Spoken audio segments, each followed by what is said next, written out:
আসসালামু আলাইকুম।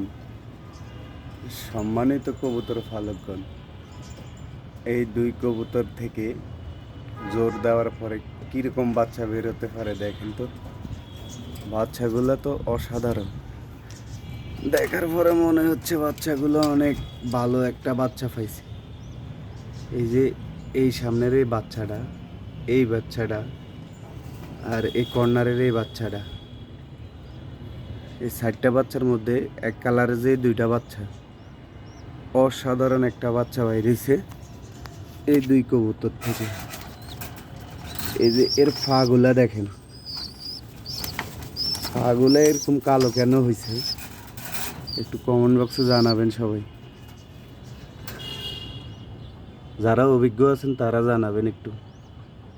ফাগুলা কবুতরের বাচ্চারা এরকম কালো, অসাধারণ একটা কবুতর বাইরেছে। এতো মনে হয় উড়ার গতি বুলেট হবে। মাশাল্লাহ মাশাল্লাহ, 2টা কবুতর বাচ্চা আসছে অনেক বুলেট। এরা বুলেটের গতিতে উড়বে। সবাই কবুতর দুটার জন্য দোয়া করবেন।